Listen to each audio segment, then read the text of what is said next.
Дојде пладне во вторникот на 10 јануари 2023. На македонската страна на преминот Табановце, постар патник ја пружа својата српска патна исправа преку шалтерот во полициската куќарка. Проверката во базата покажува дека сопственикот на пасошот е на меѓународна потерница, поради бегство од правдата во Македонија. А бегството не е кратко, подолго од 2 децении. Станува збор за Драган Даравелски. Тој избега кога уште немаше наполнето 50 години. Се врати во татковината, во која до година треба да прослави 70 години. Полицаецот кој му го проверувал пасошот сигурно не ни знаел многу за Даравелски, ниту пак работел и носел сина униформа, кога познатиот кумановец, поранешен директор на царината, ја напушти Македонија. Сепак, процедурата да извести, пошто Даравелски е испратен во Идризово, поради веќе пресудена казна од 7 години затвор. Даравелски е прифатен и се наоѓа во приемното оделение во Идризово. По медицински прегледи му е препорачано и дозволено користење на апарат за помош при дишењето. А веќе еден ден подоцна, преку адвокат, поднесува барање за повторување на судскиот процес. Доколку неговото барање биде прифатено, на повторено судење Даравелски веднаш ќе биде ослободен, затоа што кривичното дело, злоупотреба за која се гони и е осуден, на почетокот на новиот судски процес ќе биде апсолутно застарено. Друго правно толкување е дека со неколкуте барања за екстрадиција, како и соопсењето на Даравелски во Србија 2016, после правосилната судска пресуда, исполнети се законски временски рокови за да не се повторува судењето и Даравелски да остане во затвор до 2028 година. Со новите дилеми, Даравелски повторно стана предизвик за македонската правда, иако со враќањето правдата требаше да биде задоволена. Мистерии има и во неговиот економско-финансиски статус. Со пресудата му беше одземен поголем имот во Куманово. Државата го зеде па го продаде на друг неговиот култен кафе-бар студио, кој сега е кафеана. Беше одземена и куќата во која живееше неговиот татко, адвокатот, подпредседател на собранието, член на судскиот совет, Томе Стојановски, познат и како Далавера, верзија на фамилиарниот прекар на Даравелци. Тој по судењето и пресудата на неговиот син не штедеше зборови за, како што сметаше, политичка одмазда против нив. Прости им Боже не знаат што прават. Нити е потрошил, нити е злоупотребил, нити ништо. Платил обврска на држава. Драган за себе не е земал ниту еден денар. Куќата на семејството Даравелски Стојановски беше одземена, па адвокатот живееше на друга адреса до смрт. Иако семејниот имот му беше одземен, сепак има и друг имот, кој се поврзува со Даравелски. Фирми и деловен простор. Познато е дека дури и канцеларијата на ВМРО Народна, на екс-премиерот Љупче Георгиевски во центарот на Скопје, беше дел од имотот на Драган Даравелски преку фирми во кои тој не фигурира. Една од тие фирми кои се уште се активни преку записи во Централниот регистар е ИТЗ Центар, а името на синот Томислав Даравелски фигурира како собственик. Бројките покажуваат дека оваа фирма, истоимена како фирмата на Даравелски во Белград, пред 3 години има салдо 0, што значи дека за 2020-та не ни бил поднесен финансиски извештај до Централниот регистар. Претходната 2019-та ИТЗ Центар имала профит од околу 10.000 евра, при промет за 500 евра повисок. Но добро работи друга фирма поврзана со Даравелски, станува збор за Југоопрема, кој има седиште на улица Даме Груе во центарот на Скопје. 2021 имало зголемување на прометот на оваа фирма за 144%, односно биле уплатени околу 815.000 евра. Во управувачкиот титулар на Југоопрема стојат синовите на Даравелски од првиот брак и неговата сегашна сопруга која живее во Белград.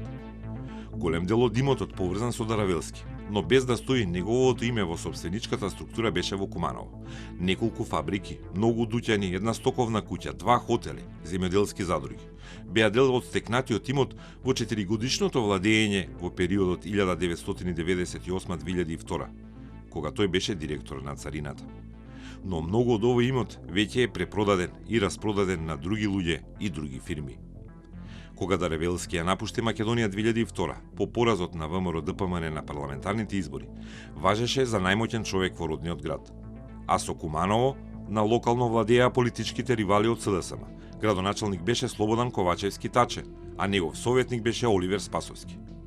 Сега кога се врати, премиер е Димитар Ковачевски, син на тогашниот кумановски градоначалник, а министар за внатрешни работи е тогашниот советник Оливер Спасовски. Потерницата со стара слика од лична карта го оддалече од најблиските. Неговите родители починаа додека тој беше во бегство. А лани во октомври почина и неговиот син Марко. Уметник, светски познат артист по своите музички иновации во трансмузиката. Пред 15 на години загине и првата снаа на Даравелски. Загубата на најстариот син била тешка за таткото бегалец кој 3 месеци по трагедијата стигнува на Табановци. Најверојатно со своите правни советници пресметал дека делото и пресудата му застаруваат и тој многу брзо ќе биде слободен човек. Но има и кривичари со поинакви пресметки во математиката на правдата.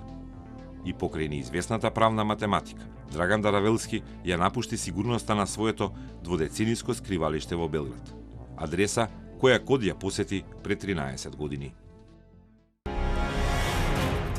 Голем стан во центарот на Белград, тоа е новиот дом на Драган Даравелски. На истата адреса, на улица Крунска, е седиштето на неговата фирма ИТЗ Центар, која има подружници и во Македонија и во Бугарија.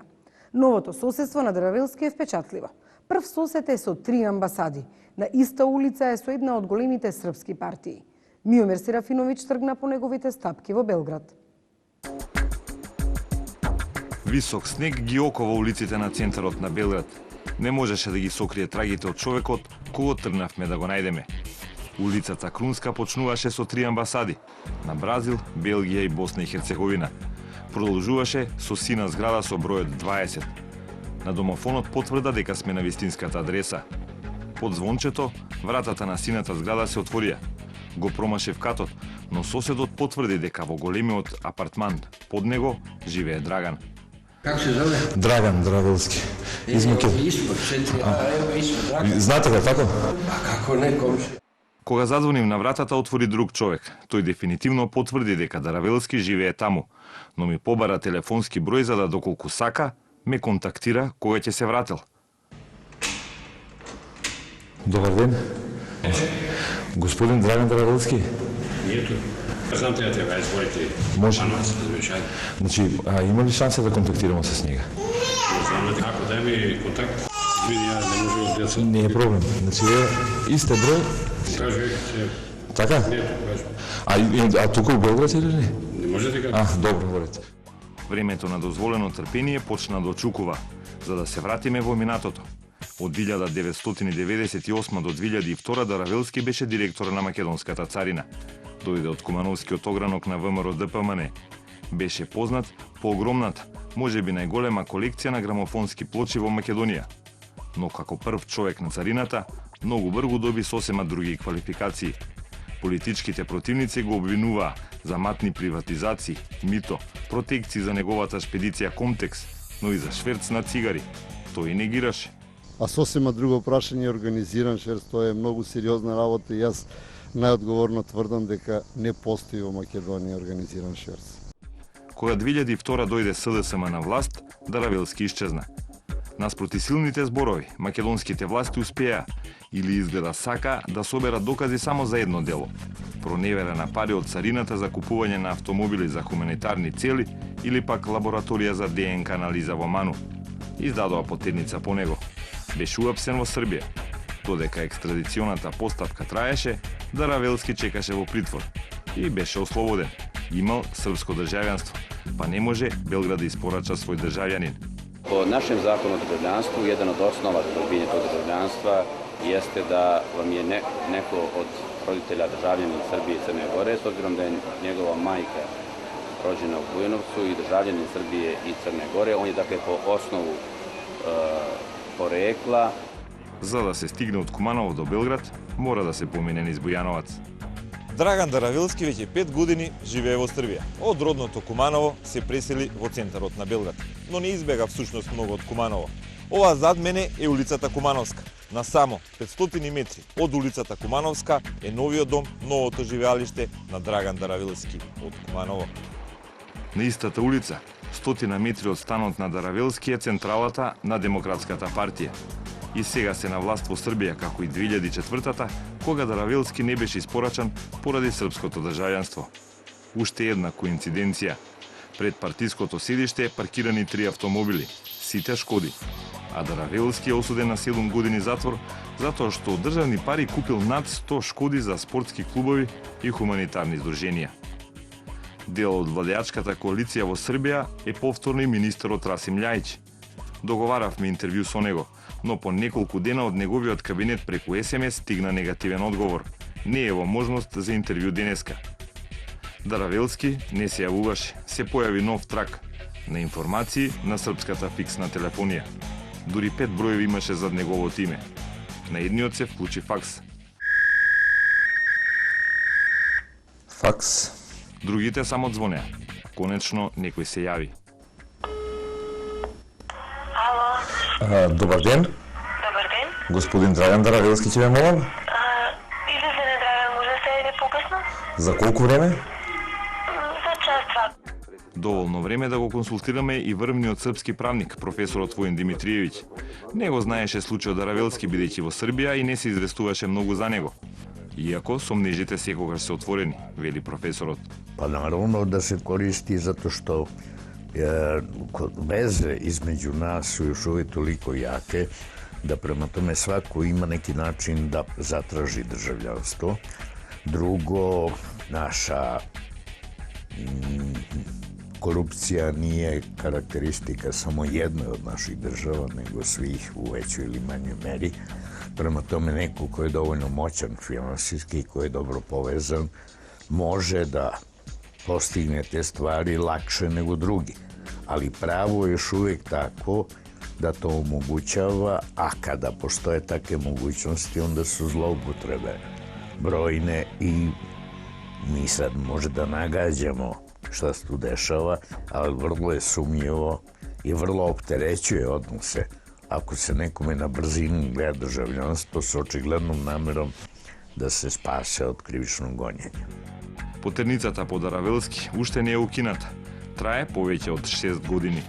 Доколку некое лице кое што се бара со меѓународна потерница биде забележано, должност на секоја полиција е да го запре, да го приведе и потоа да го извести органот кој што ја распишал таа меѓународна потерница. Остана само стапките на бегалецот. Измина 1 час повторно јавување во станот во сината зграда на Белградската улица Крунска. Гласот отаму убедуваше дека е грешка. Па добро, а кој ми е дал адресу? Драган не живи овде, тоа е нека грешка, уствари како сте тако дошли да звоните на врата? Има у централен регистар податоци у Македонија, па заради тоа. Па да, али он се иселио, не живи овде и nije tako, nema smisla, treba prvo da se najavite, pa onda da dođete, mislim. Добро. Значи немаше, а не знаете кај живее, кај може да го најдеме? Не може да ги сконтактираме со него? Добро, фала ви, извинете, пријатно. Жителот на сината зграда остана недостапен за македонската правда, која се уште се надева дека со промени во српските закони ќе може да се надева на испорака на Даравелски. Ја мислам дека тој процес е веќе на одреден начин отпочнат и доколку домицилното законодавство овозможи со неговата измена, значи овозможи екстрадиција на тие лица, секако дека тие лица ќе бидат екстрадирани, соодветно барањето бидејќи државата има поднесено барање за екстрадиција, меѓутоа државата во која се наоѓа лицето, повикувајќи се на државјанството на тоа лице, ја оневозможува екстрадицијата. Слично размислували во Србија, како да ги развијат семејните врски на криминалците во регионот, за кои државјанството на соседната република е перфектна заштита од екстрадиција. Jer kao što vidite, svako ima neku vezu s nekim, da može da mu je mama od nekud, da mu je žena od nekud, da može da traži državljanstvo. To bi trebalo rešiti na nivou prava, ali na nivou prakse, trebalo bi ukinuti zloupotrebe. Ja se čudim da se takve stvari dešavaju i naravno zajedno s vama sumnjam da tu postoje neke veze gde se ti neki postupci ubrzavaju i ne ubrzavaju. Регионалниот пристап го користи Даравелски во неговиот сегашен бизнис. Во Србија ја формирал ИТЗ центар. Во Скопје за 110.000 евра почетен капитал ја основа македонската подружница со исто име. ИТЗ центар, подружница, постои и во Софија, Бугарија. Сите се занимаваат со иста дејност, консултантски услуги, истражување на пазарот, подготвителни действија за склучување договори, извоз и увоз на стоки. Парите се префрлат во сите правци и насоки. Според упатините што го наблюдуваат работењето на Даравелски, тој купува акции од компании на српската и бугарската берза, но се занимава и со откуп на градежни парцели. Наводно имал купено земјиште за градба во Земун, но и во бугарскиот туристички центар Банско. Како познат поим, го има и во интернет енциклопедијата Википедија, како дел од српската гранка на македонската мафија. Драган Даравелски ги водел илегалните операции во Белград и шверцерскиот круг во Куманово, пишува во Википедија. Во Белград трагите не му се губат, иако поради државјанството тие одат само во еден правец.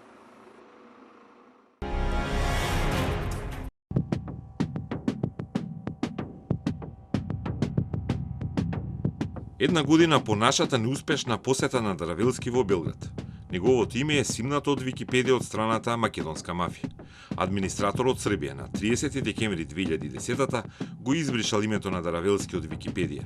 И тоа била единствена посета на тајниот администратор во интернет енциклопедијата.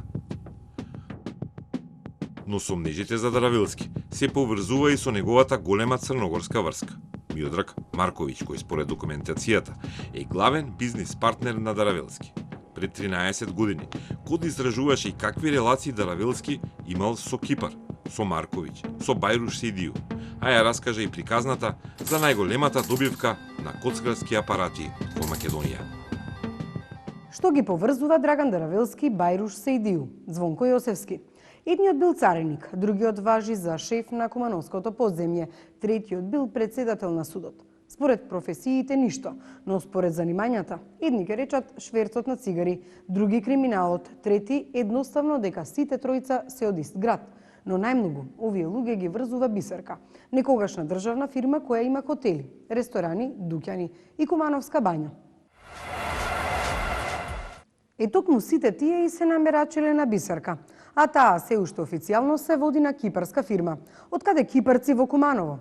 Тоа прашање даде многу одговори. Скопје, Куманово, Белград, дури и за Кумановска бања. Недостасува само еден патоказ, он Кипар. А токму таму е Тихама Limited Overseas, фирмата што речиси една деценија ги поседува најубавите и некогаш највредни објекти во Куманово. Папандреу е презимето на грците, основачи на фирмата што купува. Ираклис и Тродија наместо на море, како да ја сакале повеќе Куба, оваа Кумановската. Оти кога ја купувале фирмата Бисерка, со неа одел целиот имот. 2 хотели, бањата, рестораните, кафеаните. Но според овие листови, не се само Папандреу заинтересирани. Управител е Миодраг Марковиќ, црногорец. И тој дома има море, но ете Кумановската клима како да била подобра за бизнис. Како сите овде стаселе во 2002. Некогаш гордост на Куманово, сега зграда што пропаѓа. Хотелот Кристал не видел грци, но и тие не го виделе него. Сашо Илиевски е единствениот кој сега директорува. Во 2006 го назначил лично Драган Даравелски, но Илиевски тврди дека приватизацијата на Бисерка е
Ето на Деравелски.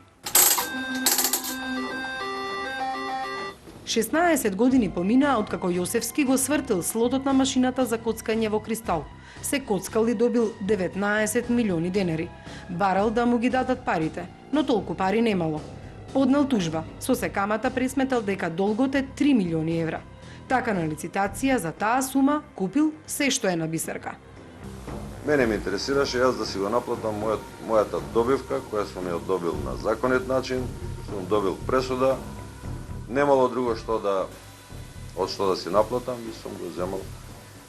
Сум ги купил фактички овие објекти. Што ја наместила коцкарската игра и добивката? Како што ја наместиле и продажбата после на Бисерка, све комплет. Вие сте најбогат суди, тој се путер. Да, само не можам да си спроведам. Ова е скршената машина джекпот. Неколку години откако ја отчукала добивката на Јосевски. До денеска е сомнителна и премијата и машината. 98 година Звонко Јосевски го губи спорот. Тој е председател на суд, на Основен суд Куманово, поставен од Драган Деравелски. 2002 година кога Драган Деравелски бега, дава налог да преку Звонко Јосевски се раскрчми имотот на Драган Деравелски. Во тоа му помага Јовановски Миле, кој што и Миодраг Марковиќ, кој што праќа до управниот одбор на Бисерка, еве го документот, праќа да не се поднесуваат вонредно правни лекови во предметот проти Јосевски Звонко, број 920/93. Така Јосевски формално станува газда на Бисерка, добива и имотен лист, но го гонат. Државата за неплатен данок на добивка за игра на среќа, Бајруш Сеидију, за да си направи двор. Хотел Кристал е фактички до неговите куќи таму и имав проблем, имав закани, присилби и ова-она. И јас морав да прифатам да склучам еден преддоговор со него заради мир у куќа. Го игра се 500-600 евра и целиот имот после му се продава на Наим Седију. Наим Сефери, кој што е братот на Бајруш Седију. За 1.300.000 евра, има преддоговор во кој што Звонко Јосевски му го продава имотот. За Бисерка се борат сите. Деравелски, Јосевски, Сеидију.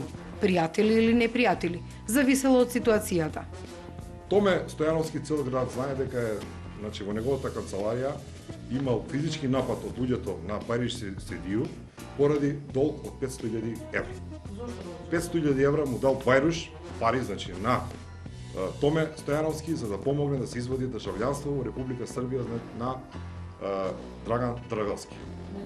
Исто му има помогнато и Звонко Јосевски, кој што имам некои информации, во судот во Куманово му издава писмо за во Република Србија дека против Драган Деравелски не се води никаква кривична постапка во Основниот суд во Куманово. Секој може да каже што сака, меѓутоа за таа моја работа во судот како председател на судот има извештаи, има и други докази дека јас најчестно и најкоректно сум ја обавувал таа функција. Нападите не завршиле тука. Во Бајруш имав закани и тоа од 2004 година интензивно и после тоа во 2008 година во септември имаше обид за моја ликвидација. Зошто? Од лицето Авди Зендели, ликвидаторот, тој има учествувано во повеќе ликвидации на Саша Боксерот доле во Европа, на некои други. Но токму од овој прозорец, Сашо Илиевски секој ден од својата канцеларија гледа во куќата на Бајруш Сеидију. Нападот го преживеал и тврде дека тој нема да го напушти Кристал. Како на крими филм кој има многу епизоди, така и овој серијал за Бисерка не завршува. Но очигледно некој сака да го затвори досието Деравелски. Сега е се оставено на институциите на државата. Ми е поднесено, ќе повторам, до антикорупцијска, до МВР, до организиран криминал, јавно обвинителство, до државно правобранителство за ништовност на приватизацијата. Тоа они треба да го одговорат на тоа прашање. Ова е канцеларијата на Томислав Стојановски, адвокат и татко на Драган Деравелски. Беше затворено. Соседите велат ретко доаѓал зимово. Кога го побарав за изјава ми рече дека сум одбрала лош момент. Од приватни причини не може да излезе пред камерата на Кот, но беше одлучен. Оставете го мојот син на мира, беше неговиот одговор кога му кажав дека Драган е темата на Кот. Имотот и истрагите околу него не треба да се предмет на новинарски написи, смета Стојановски. Куманово, град на вистински легенди. Ги нема дома ниту Бајруш, ниту Деравелски. Првиот е во Скопје, в затвор. Вториот е во Белград. Кумановци нема да ги видат ниту оваа нова година. Бајруш Седију сега е на слобода. Драган Деравелски сега е во затвор. Сите останати сомнежи за кипарската врска останаа неистражени. Деравелски одговара само за купување на автомобили и давање други донации од царината за хуманитарни организации, здруженија и фолклорни друштва. Многу кривични дела од тоа време останаа нерасветлени.